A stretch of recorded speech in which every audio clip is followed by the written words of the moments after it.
একটা মরা চাই, আসবে শিগগির, অনেক মরা, এই ঘাটেই আসবে, ততদিন অপেক্ষা কর, কিন্তু যা বলে দেব তাই করবি, রাজি আছিস? সব সাধনা ভিন্ন কিছু হবে না।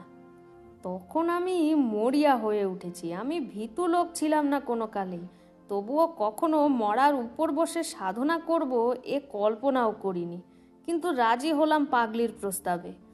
বললাম, বেশ, তুমি যা বলবে তাই করব, কিন্তু পুলিশের হাঙ্গামার মধ্যে যেন না পড়ি, আর সবটাতে রাজি আছি। একদিন সন্ধ্যার কিছু আগে গিয়েছি। সেদিন দেখলাম পাগলির ভাবটা যেন কেমন কেমন।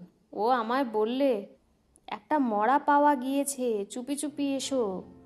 জলের ধারে বড় একটা পাকুড় গাছের শেকড় জলের মধ্যে অনেকখানি নেমে গিয়েছে। সেই জড়ানো পাকানো জলমগ্ন শেকড়ের মধ্যে